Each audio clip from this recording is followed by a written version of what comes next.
Es que Sí se pudo, ¿cómo no? me Oye, hace sufrir, hubiera usted avisado que no se podía con una computadora y era fácil. fíjate, no, es que yo pensé que siendo usted un señor embajador tan docto en tantas materias, pensé que la tecnología Salvo sería en una de esta, ellas. salvo en esta, salvo en esta. ¿Cómo estás? ¿Cómo estás, mi querido Gary? Qué gusto saludarte. ¿Cómo está Ottawa? ¿Cómo se vive en Ottawa estos momentos? ¿Cómo anda todo por allá? Muy bien, fíjate, con muchísimo trabajo en la embajada, pero la familia bien, afortunadamente, y pues yo creo que como todos, ¿no? Adaptándonos un poco a nuevas circunstancias, a encontrarnos de esta manera. Así que bienvenido a mi casa, tu casa acá en Ottawa, a esta nueva oficina que de alguna manera se convirtió en todo en la casa. Así que bienvenido y muchas gracias por la invitación. Qué gusto Oye, mi estar Gary, contigo. hombre, un placer tenerte aquí, canijo, de verdad. Hoy, a la gente le estaba platicando, ahorita estaba Vanessa Bernal también aquí conectada, que ya ves que Pues empezó hola una para carrera de Vanessa. periodista muy importante. Tú andas ahí en las relaciones exteriores de nuestro país, haciéndolo muy bien. ¿Qué tan prestigiado es el cuerpo diplomático de México en el mundo, mi Gary? Platícanos nomás para darnos un quemón. Nomás para darte un quemón, yo creo que sí, México tiene una amplia tradición en cuanto a su servicio exterior por el grado de profesionalismo, también creo que en la manera en que se conduce a través de principios, de logros, no solo en el nivel multilateral, pero en el nivel bilateral, desde la parte consular, por ejemplo, la generación incluso de conceptos, de doctrinas, como la diplomacia consular, que son conceptos que de alguna manera están en el ADN de la política exterior mexicana, del servicio exterior mexicano, y eso de alguna manera nos abre no solo el reconocimiento, sino también los espacios en los que nos desenvolvemos ahora. Pero eso creo que en la formación nos ha permitido justamente ese reconocimiento del que tú hablas, ¿no? Es correcto, Migari. Oye, ¿tú te imaginabas, Migari, en aquellos años que corrían de principios de los noventas, que estudiábamos relaciones internacionales allá en el TEC de Monterrey? ¿Tú te imaginabas cómo iba a cambiar el mundo a este giro que ha dado últimamente, Gary? De ninguna manera. Yo creo que nadie, ni Chomsky, ni absolutamente nadie de los que vaticinaba de alguna manera un mundo distinto y el fin de la era y todo, jamás hubiésemos imaginado que con tanta tecnología, con tanta interconectividad, con la globalización, que de repente en un segundo se hubiera paralizado el mundo, pues prácticamente por un bicho, ¿no?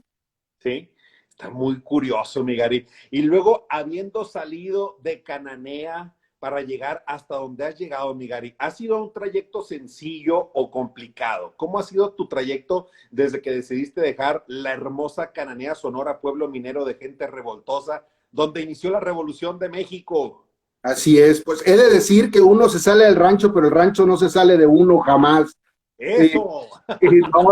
no, sonorense orgulloso siempre y cananense, ahí estamos. Todavía un saludo para mi papá y mi mamá, mis hermanos que los tengo por allá. No, yo creo que no calificaría ni como difícil ni como fácil, lo pondría más bien como una aventura. Ha sido muy divertido el ir justamente aprendiendo cosas nuevas siempre, encontrando desafíos y retos importantes que encarar. Entonces yo creo, yo salí de Cananea cuando me fui justamente a estudiar al TEC, donde coincidimos, Relaciones Internacionales en Monterrey. Luego regresé a Sonora un tiempo y estuve 2 años, pero en San Luis Río Colorado, también iba y venía un poco a Cananea. Y a partir de ahí, pues bueno, en el 99, finales del 99, 2000, que ingresé al servicio exterior, ya ahí yo creo que ha sido realmente cuando me despego un poco más de Cananea. Qué Pero loco. Oye, no, dígame, señor embajador, dígame. no, adelante, el que está haciendo las preguntas eres tú. Yo acepté Oye, la loco, pero invitación. una cosa que se me hace muy interesante, porque ahorita nuevamente vuelvo a ponerse, nosotros fuimos de las primeras dos, tres generaciones que salieron de Relaciones Internacionales del TEC, que fue una carrera que en su momento se pensó para el servicio exterior mexicano, ya le han dado un toque más como enfocado al comercio internacional. Entonces, ¿cuál es el caminito que alguien que quiere dedicarse al mundo de las relaciones exteriores, al mundo diplomático, cuál es el caminito, Gary? ¿Por dónde tendrían que empezar los jóvenes en este momento? Y fíjate que yo creo que hoy no podría decirte que existe un solo camino. Yo creo que hay muchos caminos precisamente por el grado de complejidad que tienen los asuntos para resolver en el mundo. No podrías decirte que es un solo camino. Yo creo que hay muchísimos caminos. Yo creo que lo primero que tienes que tener es en el ADN una vocación de servicio y que eso sería lo más importante. Además, mucha gente cree, por ejemplo, ahorita que hablábamos del servicio exterior mexicano, la forma de acceder al servicio a través de un concurso público y a través de de alguna manera los rangos los vas adquiriendo también en concursos por oposición, entonces es una preparación constante. No lo vería, por ejemplo, también como una cuestión meramente académica. O sea, en ese sentido creo que hay toda una formación que lo vas haciendo y lo vas construyendo a lo largo de la vida. Y déjame decirte, por ejemplo, y tú lo sabes, yo no entré a estudiar relaciones internacionales para el país mexicano. Eso me llegó después, entonces tampoco creo que alguien puede, hay muchos que sí lo han hecho, dedicar su vida por completo, prepararse para el servicio exterior o para la diplomacia, pero yo creo que la vida va poniendo también de alguna manera los elementos suficientes para, te digo, lo principal es esa vocación de servicio. Sobre todo también en el corazoncito tienes que tener el grado de gusto por la adrenalina, ¿no? Por las aventuras, por poderte adaptar fácil a los cambios, poder moldearte, cambiarte, estar también aprendiendo cosas nuevas. Todo eso, te digo, son formaciones que no están en un solo camino. Oye, la adrenalina es parte ha sido parte en tu carrera como diplomático, Migari. Pues sin duda, o sea, imagínate, vamos a ponerlo en el contexto en el que estamos ahora, levantarte un día y de repente encontrarte con un mundo paralizado, con un mundo donde todo lo que habías estudiado, que habías estado preparando para construir, es más, el trabajo con el que te habías ido a acostar el día antes, amaneces y te encuentras con un mundo completamente diferente. Entonces, poder replantearte los nuevos retos, sobre todo las nuevas soluciones para esos retos, creo que te hacen justamente que tengas ese espíritu de alguna manera aventurero, ese espíritu de alguna manera siempre de compromiso para poder encontrar las respuestas que necesitas, ¿no? Y ahí es donde creo que está el tema de la adrenalina, ¿no? El de siempre estar motivado, el estar convencido también de que tienes un rol que jugar y ese rol que estás jugando pues justamente es el aportar a las soluciones de las que te estás encontrando en el camino, ¿no? ¿Cómo no? Oye, pero por ejemplo, se habla mucho de un servicio exterior de carrera que fue instituido hace algunos años como que para pertenecer al servicio diplomático, relaciones exteriores, tienes que hacer carrera dentro del servicio diplomático. Claro. Pero, ¿esto qué tan cierto es hoy en día, Migari? No, siempre o sea, siempre lo ha sido. Siempre existen de alguna manera nombramientos, me imagino que te refieres a nombramientos temporales de alguien que no está haciendo Exacto. carrera. En ese contexto siempre existen y la manera en que se interpretan es justamente de manera transitoria, complementario a una función específica que se tiene que desarrollar en alguna adscripción en particular, ¿no? Entonces, esa es más o menos la lógica, pero en el fondo el cuerpo diplomático en general, digo, el grado de carrera como tal es muy alto. Ok. Ok, sí, porque de repente era sabido que en muchos sexenios anteriores, de repente, si había un personaje incómodo posiblemente para el país, pues era mandado a la embajada de Francia, de Rusia, de Bélgica, de todos los países del mundo como castigo, entre comillas, porque pues no era castigo, ni era gente que tenía preparación para representar a México a ese nivel, pero de repente, pues era lo que hacía. Y hay y todavía, pues supongo que es una práctica que sigue haciéndose con esos servicios temporales. Ay, la lectura que estás haciendo, Horacio, sin duda. Se nota que tú también eres internacionalista, pero te voy a responder de una forma, insisto, de que se cumple con una función específica, en una forma temporal y atendiendo justamente a las necesidades políticas que requiere el país, que al final de cuentas la política exterior es una extensión de la política nacional, ¿no? Sí. Entonces, por ahí va. Platícanos. Oye, Gary, hay una, por ejemplo, cuando uno va empezando en el servicio exterior mexicano, te llegan a tocar a lo mejor, no sé, oficinas muy pequeñas en diferentes países y de repente, cuando te tocan problemas migratorios, de repente, ¿cómo lo resuelves, Gary? Cuando estás, por ejemplo, a lo mejor en la frontera de Sonora o de Chihuahua, en alguno de esos lugares que son como muy chiquitos, ¿qué sucede? En el Sázabe, por ejemplo, de repente la gente que le tocan es, tú te encargas de eso, de ese changarro, ¿qué haces ahí? Bueno, mira, curiosamente que lo preguntes, pero así empecé mi carrera yo. Mi primera adscripción en el exterior fue en octubre del 2001 en Yuma. Me tocó abrir o reabrir más bien el consulado como cónsul adscrito y fue de mis primeras adscripciones en el exterior, mi primera más bien dicho, y de hecho son con muchísimo grado de satisfacción el poder servir en la frontera y el poder servir en el consulado. Ahí eres cónsul de los dos lados, eres cónsul del lado de Estados Unidos y eres cónsul del lado mexicano de alguna manera, porque ahí es donde te das cuenta del grado de conexión que existe entre Estados Unidos y México. Y ahí fue cuando empecé en el consulado. Y la verdad es que la primera condición es que tienes que estar siempre disponible porque los problemas requieren soluciones para ayer. Es decir, aquí no hay manera de plantear estrategias a largo plazo y pensar que vas a resolver un problema en semanas o en meses. La respuesta que se tiene que dar es inmediata. Entonces, el grado de aprendizaje, de formación que tienes cuando estás en un consulado, sobre todo como el que planteas, fronterizo, que a mí me tocó servir por 3 años en el consulado de Yuma, en Arizona, es la frontera con San Luis Río Colorado, Sí. es realmente, te digo, de muchísimo satisfacción, pero también de mucho aprendizaje y de mucho sacrificio. La verdad es que es mucho. Eso se me hace bien interesante. Ya ves que de repente, Migari, ahorita hay un movimiento muy fuerte a nivel cultural y político por las sociedades migrantes. De repente se creó la primera ópera que fue escrita por un sonorense, que fue Alfonso Molina, que tocaba el tema de la migración, que la ópera se llama Illegal Alien, y se estrenó en Estados Unidos, en varios estados, pero Claro. también la han querido llevar a México, también ya vino acá a México y de repente, y te tocan de los Minutemen, tocaba el tema de los Minutemen. ¿Qué son los Minutemen? ¿Te tocó lidiar con algunos de ellos cuando estabas en Yuma?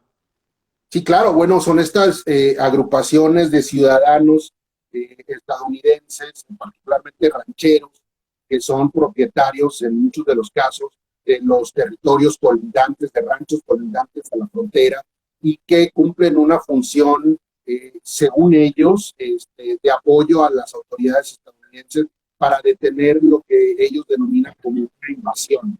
Sí es complicado lidiar con ellos porque asumen el rol de autoridad policial, aunque incluso armados, donde la situación justamente de vulnerabilidad a la que se enfrenta el conacional que puede accidentalmente estar cruzando por estos territorios. Entonces, sí hay que ser muy estratégicos y quirúrgicos en el trato que se tiene con ellos, porque están ellos mismos en el limbo entre jugar el rol de autoridad y realmente el ser, pues ahora sí que un ciudadano normal, ¿no?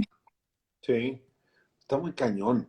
Fíjate que, ¿qué caso te tocó a ti? ¿Te tocó atender algún caso de estos Minutemen que estaban cazando migrantes en alguna época, atenderlos, defenderlos, sacarlos? De los llamados arrestos ciudadanos, sí me tocó varios incluso que tuvimos que litigar como secuestro, porque realmente ellos no tenían la facultad de privar de la libertad a ningún ciudadano, sea lo que sea, en este caso la gran mayoría mexicanos, pero el consulado de Yuma también, cuando me tocó reabrirlo, fue por un incidente trágico ¿Cuál de fue, Gary? 14 migrantes que fallecieron todos de una misma población en Veracruz y que iban por este camino. Bueno, todos los que somos de Sonora entendemos un poquito la dimensión del desierto, pero curiosamente en Yuma es una región, un valle muy fértil, porque es donde viene el caudaloso río Colorado, de repente se vuelve estrecho y manso para cruzar la frontera. Entonces por ahí estaba en aquel camino de la conquista del oro, el camino del diablo que se llamaba, ¿no? Entonces este camino va bordeando la frontera justamente entre lo que es ahora Sonora y Arizona, y era un camino que es como una guía para el cruce documentado, el cruce de la frontera de manera irregular, y ahí se encontró un grupo que se extravió por días. Desafortunadamente 14 de ellos fallecieron, y fue lo que activó esta política de atención a la emergencia, de reabrir ese consulado. Es un consulado que se había cerrado en los años 30, por ahí de los 30 se cerró, después de haber tenido en los 1837 en la frontera, y que realmente, escarbándole un poquito a la historia de ese consulado, se dedicaba justamente a contar cabezas de ganado que iban a cruzar por el río en su momento. Entonces es muy interesante el estudio de esa parte del país y de nuestra historia, pero justamente ese es un caso que a mí me tocó, y a partir de él empezar a abrir ese consulado que anteriormente lo atendía nuestro consulado en Calexi. Ok. Ahorita está aquí conectada Pati Reyes Espíndola y esto anduvo de gira con una obra que se llama Hijas de su Madre por toda la Unión Americana, mi Gary, y dice que nunca ha sentido un calor como el de Yuma. Se me hace que no ha ido al altar ni a esos lugares, ¿no, mi No, Gary? fíjate que yo coincido con ella, ¿eh? Ah, sí. Gran actriz, me ha tocado verla en varias obras también. Una vez en Veracruz me tocó verla, fue la última vez creo que la vi, era, con una obra, pero yo creo que tiene mucha razón, ¿eh? Yo me Sí. acuerdo el último día que salí de Yuma, cuando estaba mi traslado a Washington, el vuelo, no podía despegar del grado de calor que estaba haciendo para volar de Yuma a Phoenix. Por un avión bastante pequeño, y el piloto decía, por favor, cierren las ventanas, vamos a hacer todo lo posible. Estaba demasiado caliente, eh, y es, yo creo, la antesala de mi bien. Coincido con ella, quizá el calor, bueno, no sé, me imagino que te ha tocado transitar de Yuma al centro, cuando vas por la carretera y de repente en la carretera te encuentras una señal que está como a 10, 15 metros sobre ti, que es un recipiente de esos de agua para de promoción del agua en la ciudad, que dice, este es el nivel del mar. Entonces, imagínate, toda la ciudad está por abajo del nivel del mar, es una olla, ¿no? Te cocinas por completo, ¿no? Y el calor es serio, ¿no? No está mintiendo cuando dice que es el calor más grande que ha sentido. Yo coincido con ella. Oye, hay uno, te digo, de repente estaban haciendo hicieron un documental de realidad aumentada. Era un proyecto muy interesante que hizo en realidad virtual, sí, es el término correcto, que hizo González Iñárritu, que se llama Carne y Arena. ¿Te tocó verlo alguna vez, Migari? No lo he visto, fíjate, no, pero lo voy a Es buscar. un proyecto bien interesante que ojalá que lo puedas ver, porque justo con estos temas migratorios a mí me tocan mucho porque nos tocó vivirlos en Sonora toda la vida, la gente que va y que viene, los mojados, que se quedan atorados, que se quedan ahí muertos en la pasada, que es como muy duro y muy, muy fuerte. Entonces hace una recreación de un cruce de un pollero que cruza a un grupo de migrantes hacia Estados Unidos, pero es en realidad virtual. Te ponen unos lentes en este lugar y tú entras y realmente vives una cacería de lo que hacen los oficiales que se encargan de cazar a los migrantes y de meterlos a un cuartito y de todo el proceso que hay para deportar a la gente. Entonces lo vives de una manera muy real, literal, es como si estuvieras ahí y tú ves los helicópteros sobrevolando y eso. ¿Tú crees que este tema migratorio tenga solución pronto, Migari? Bueno, no, yo creo que esa es una pregunta que nos llevaría muchísimas horas de discusión. Eh, creo que como respuesta rápida, no creo que tenga una solución sencilla. Creo que hay muchísimas variables que se tocan, y el tema migratorio está en todos lados, incluso en la serie que nos tocó verte a ti, la del Vato. También hay Exacto. incluso un episodio, ¿no? Donde hay un cruce indocumentado y que hace justamente Un lo pollero. malo que es. Aquí estás, ya regresaste. Exactamente, les fregué las visas a todo el grupo del Vato por andar de canijos.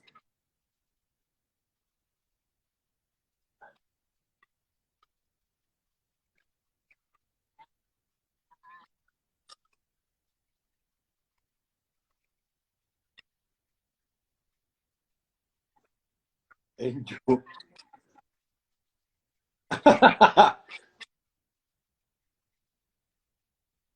Oye, entonces, ¿tú crees que una de las cualidades que uno para ser diplomático tiene que tener un poder de adaptación enorme, Migari? ¿De dónde, o sea, empezaste tu primera asignación fue esa en Yuma, y de ahí cuál ha sido el tránsito hasta donde has llegado el día de hoy?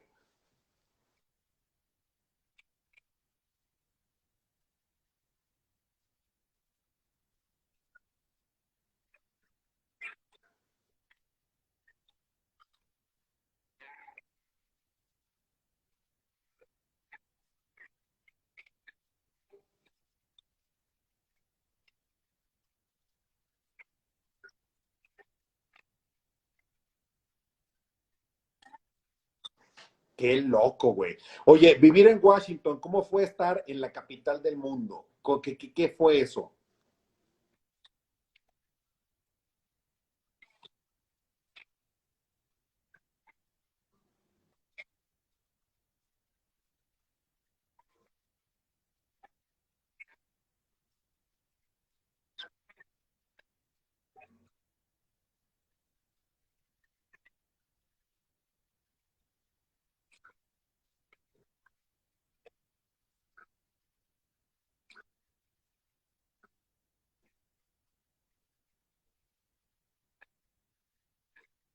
Oye, Migari, parece que se nos cortó, nada más no estamos viendo tú y yo. La gente aquí me escribe que no te ves, ni te oyes, ni nada. Yo creo que, mira, tenemos que salir y volver a entrar. A ver, te voy a sacar y te voy a volver a jalar a ver si ya con eso se arregla. Oh. A ver, ahí va. A ver, ¿nos están viendo o no? Porque de repente ponen, no. Ahí estás. Salió.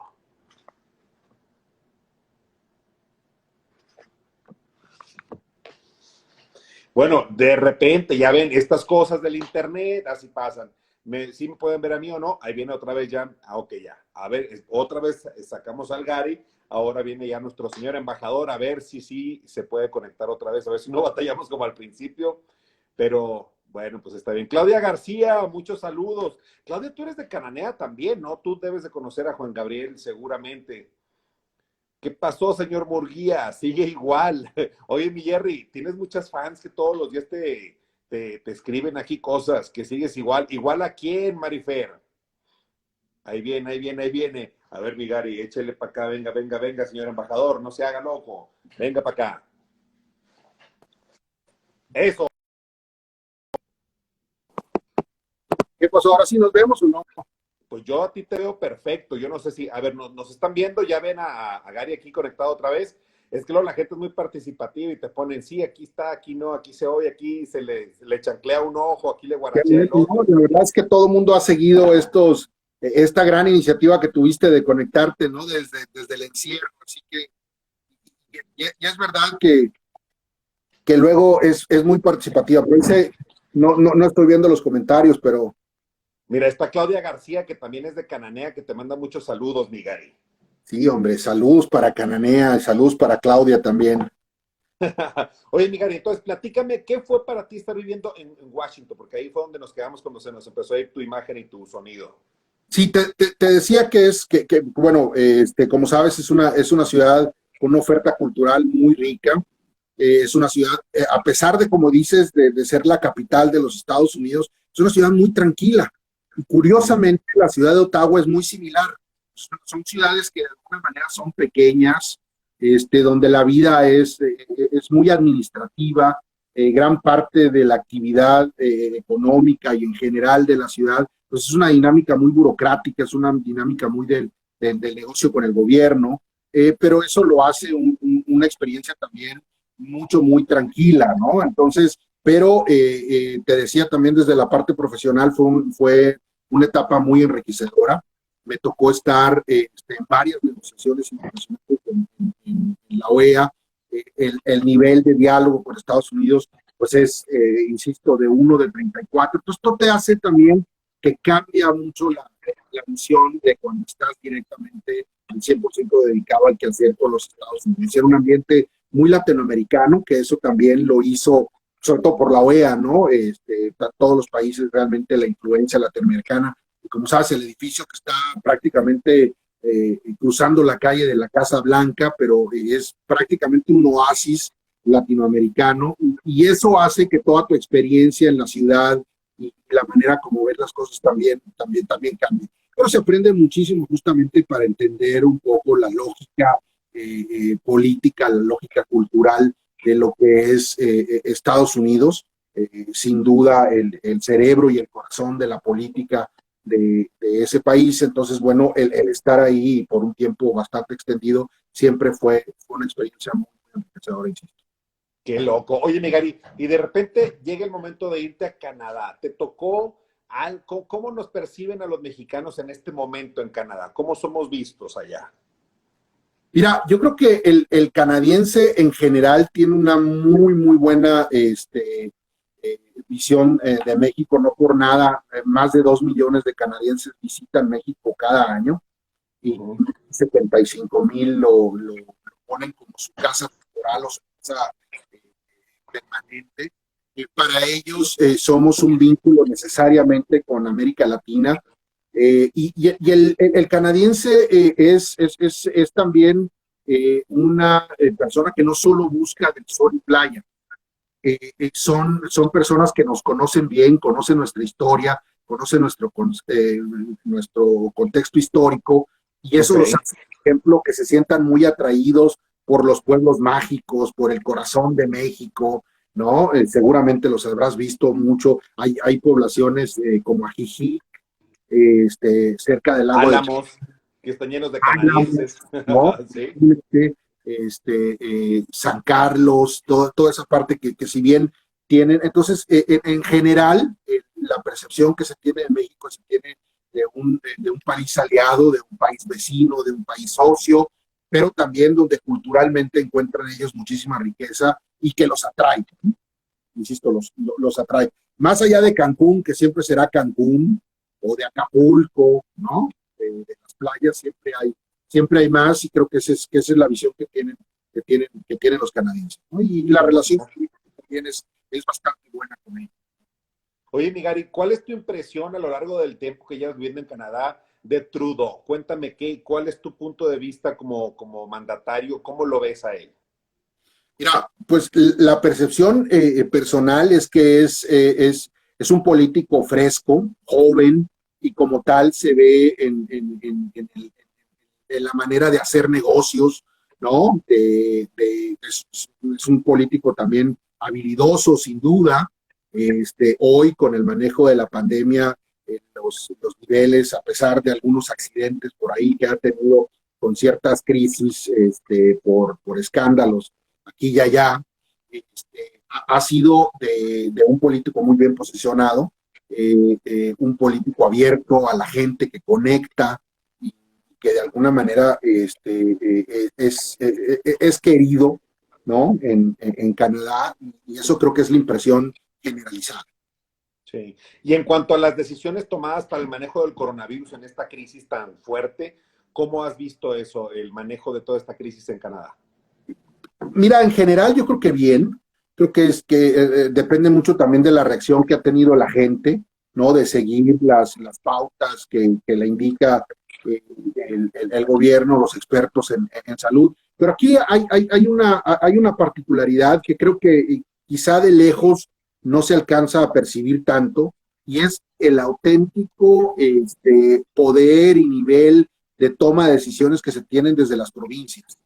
O sea, cada una de las provincias, dependiendo las necesidades que fueron teniendo, adoptaron medidas, ahora sí que adecuadas al nivel de la magnitud que tiene el problema, o la pandemia como tal. Pues todo eso ha ido, de alguna manera, no ha sido una sola política la que se ha aplicado en todo Canadá, aunque el resultado creo que en el fondo pues ha sido bastante positivo. Entonces, en ese sentido, yo creo que ha habido una serie de variables que se han movido, pero el rol, por ejemplo, de las provincias o de los jefes médicos para atender la pandemia en cada una de las provincias ha tenido un peso muy significativo, y de ahí un poco el resultado.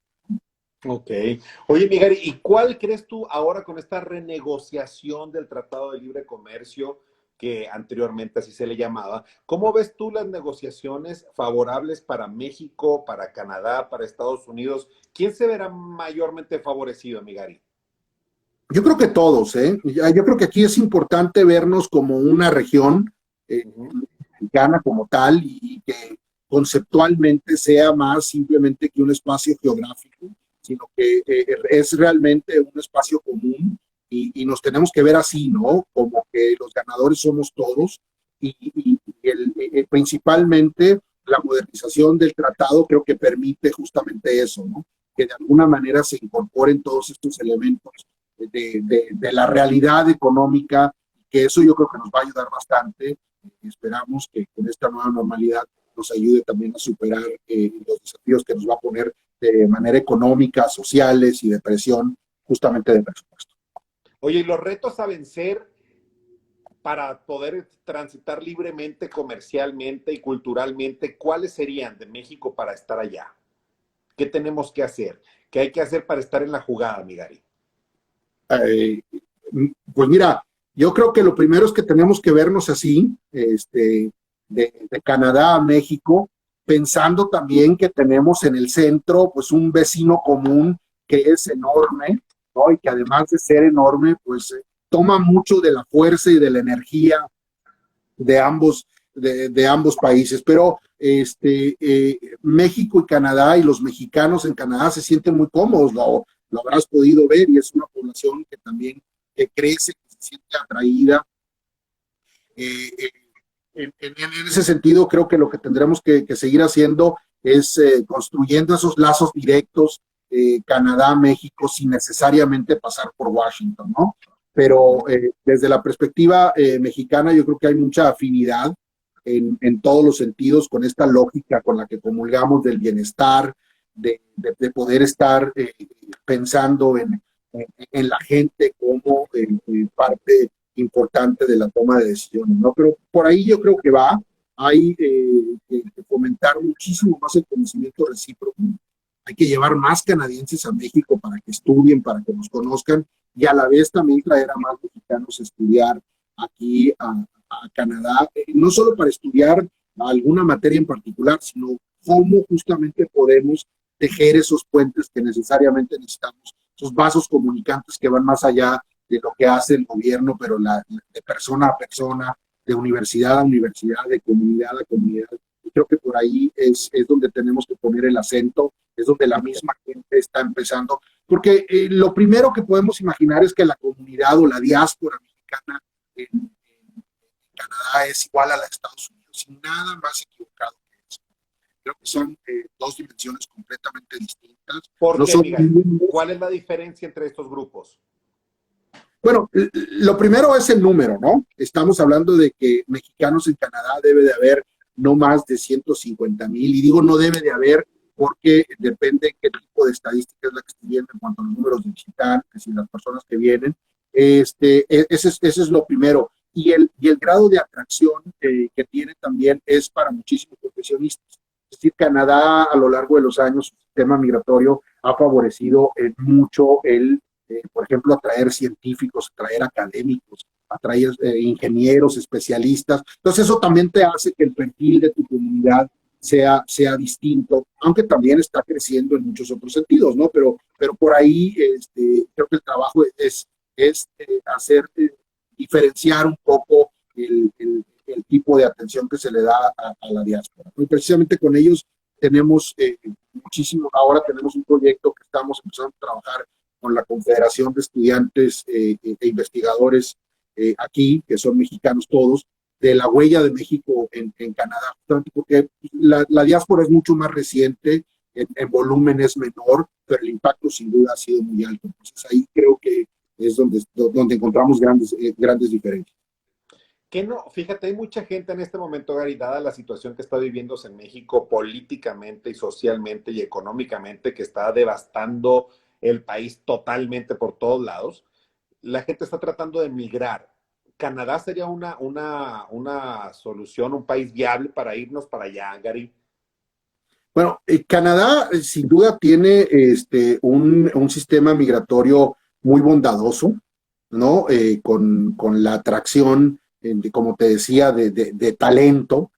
Entonces, tiene muchísimos programas y proyectos donde busca justamente que no emigres de manera temporal, es decir, que no vengas a cubrir una vacante y regreses a tu país, sino que trata de que te conviertas en un canadiense. Entonces, en ese sentido, creo que es una oportunidad para todo aquel que quiera tomar el riesgo digo riesgo no en el sentido de venirse, es lo que te decía, encontrar raíces o echar raíces en un lugar tan distinto y de repente donde estabas acostumbrado al calorcito de 20, 30 grados y de repente ahorita los encontrar menos 20, menos 30, bueno, ese es el riesgo que había que tomar.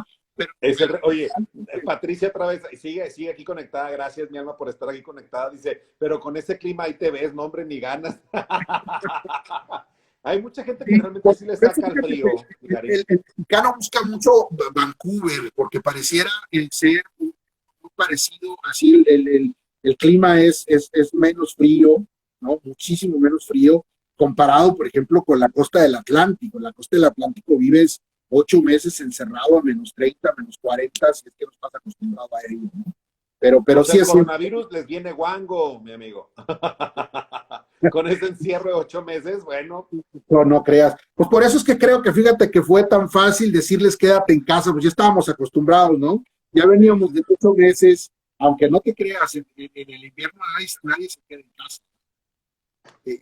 Hay que aprender a convivir con los 3 metros de hielo que te vas a encontrar allá afuera. Y aprendes a quererlo, aprendes a disfrutarlo también.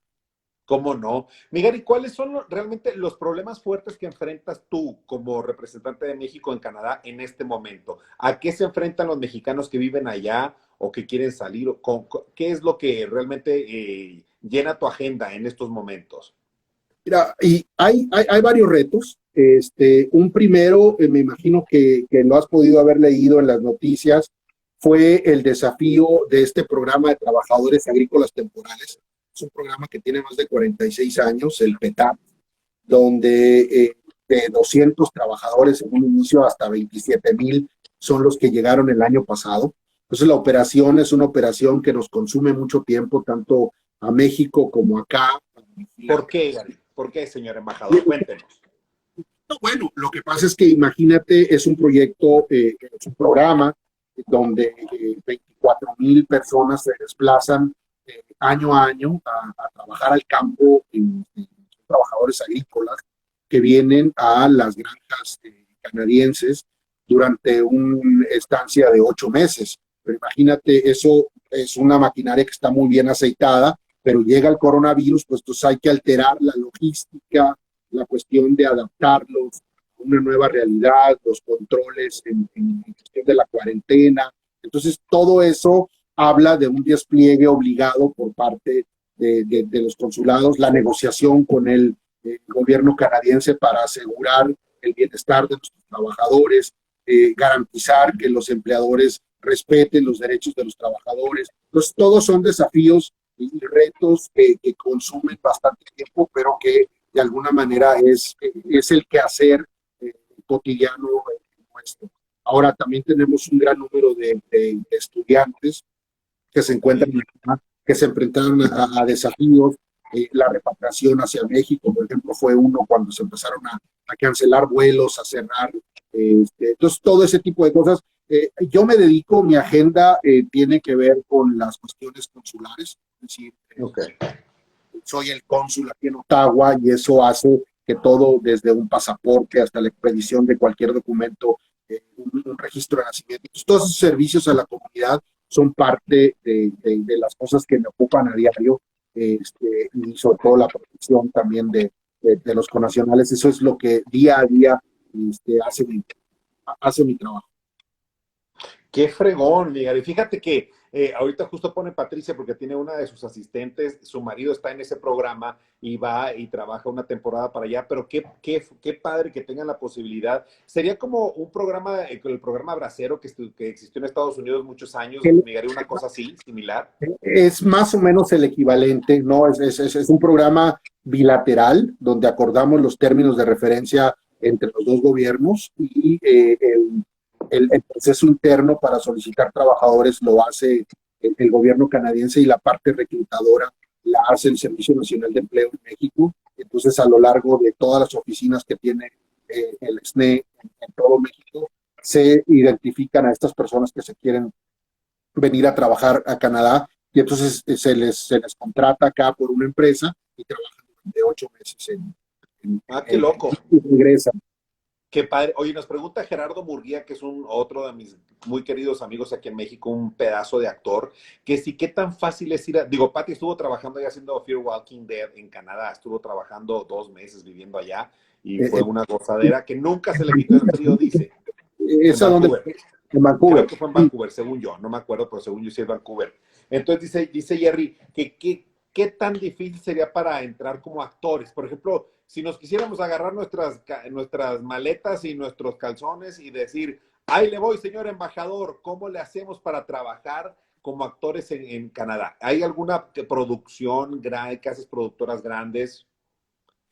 Sí hay, y de hecho, bueno, Guillermo del Toro tiene acá en Toronto, ¿no? Un set grande y tiene todo el equipo que trabaja por ahí. Muchísima gente, depende, ¿no? Generalmente para cualquier actividad remunerada se requiere una visa específica, pero si vas a hacer simplemente alguna actividad donde estás por un lapso de 6 meses, tienes a probar suerte y todo eso para como todo casting específico, pues sería bastante sencillo. Por ahora, he de decir que la frontera está cerrada. Está cerrada, solo se permite, está cerrada para visitantes, para turistas, ¿no? Solo viajes esenciales para personas que tienen visa de trabajo o para familiares directos de ciudadanos o de residentes permanentes, pero esto es a causa del coronavirus como tal, ¿no? Pero dile por favor a Gerardo, con todo gusto, cuando quieras, acá, venos a visitar, y si no traes ya un proyecto, acá te lo buscamos. Oye, ya viste, mi querido Jerry, nos invitan a Ottawa a hacer esto. Oiga, señor embajador, ¿y por qué no hacemos un festivalito de cine mexicano en Ottawa? No existe en Ottawa un festival de cine mexicano. No, bueno, existe un intento de, pero seguramente con tu experiencia y con todos tus contactos ahí, podemos hacer sin duda, no uno, sino los que quieras.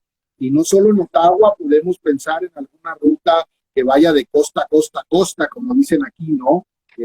Tenemos Montreal, que es pues el corazón de la parte latina por la vinculación con la francofonía. Luego tienes Toronto, tienes Ottawa, aquí en Ontario, pero luego tienes en el oeste Vancouver y también Calgary. Entonces yo creo que podemos hacer un circuito sin duda y que va a gustar mucho, ¿no? Porque lo que existe acá es un festival latinoamericano y gusta bastante en el circuito, o sea, es muy atractivo. Otra vez volvemos al perfil del canadiense que gusta no solo la playa o la cosa fácil, sino que le gusta adentrarse un poquito más en la parte cultural, y el cine es, como tú sabes, un vehículo perfecto para mostrar esas otras partes, y creo que en ese sentido, invitadísimos, ¿eh?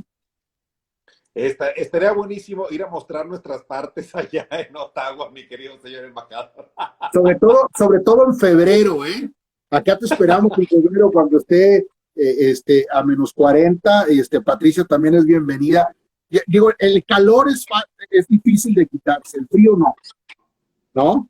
Tú sabes, también siendo de Hermosillo, el calor, llega un momento que aunque te quedes completamente sin ninguna prenda, o bichi, como bichicori, diríamos en Sonora. Y te quedas bichicori, aún así sientes calor, y con el frío te vas poniendo como una cebolla, capas y capas y capas, y listo, ¿no? Oye, nos está diciendo Vanessa Bernal que se acuerda mucho de la misión cultural que cuando nos llevaste a todos a Cuba, mi Gary.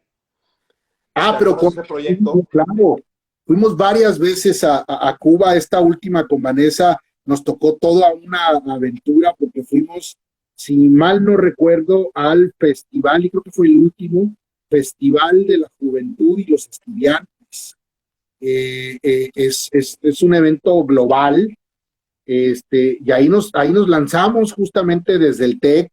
Fuimos un grupo, pero nos tocó vivir toda una aventura. Ya me imagino. Mira, Dianita Ley también se nos unió, la esposa de nuestro amigo Agustín Hernández, otro sonorense distinguido, igual que Dianita y tú y todos. Oye, qué chula, nos estamos juntando toda la generación de Exatex, mi Gary.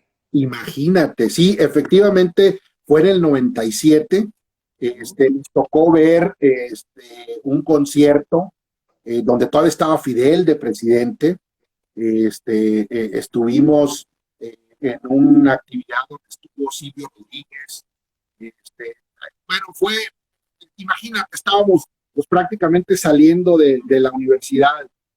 Fue muy divertido. Qué bueno que te acuerdes, Vanessa, un gran saludo y creo que fue una buena experiencia. Te digo, bastante accidentada en algunas cosas, pero se logró. Oye, que sí, que ya estuvo Fidel. Pues qué chulada que hayan tenido la posibilidad de estar en esa ocasión y que les haya tocado por lo menos ver y conocer a Fidel Castro. Qué personaje, ¿no? Sin duda, sin duda. Y ya habíamos estado antes con un viaje justamente de la SALRI, ¿no? De la Sociedad de Alumnos de Relaciones Internacionales en el TEC. También nos tocó organizar un viaje. Ahí también toda una experiencia porque nos tocó visitar hasta las entrañas de la administración pública en Cuba, contacto con los jóvenes y todo. Fue una época mucho, Buena. muy ¿Cómo buena. no? Mi querido Gary, nos queda un minuto para despedirnos. No me queda más que agradecerte de verdad que hayas aceptado estar en desde el encierro Live Sessions, que es un experimento que me tiene encantado de la vida y que nos ha reencontrado con mucha gente muy importante que hoy por hoy brilla con su talento y su desempeño de México para el mundo. Así como lo estás haciendo tú, mi querido Gary, de Cananea para el mundo, señor embajador. Qué chulada, mi Gary. Muchas gracias. No, gracias a ti, de verdad, muchísimas felicidades por la iniciativa. Es una muestra más de todo tu talento, de tu capacidad y además del entusiasmo con el que enfrentas todo en la vida. La verdad es que me motiva incluso a mí mucho, me da mucho gusto que me hayas podido invitar y desde acá estamos hasta la...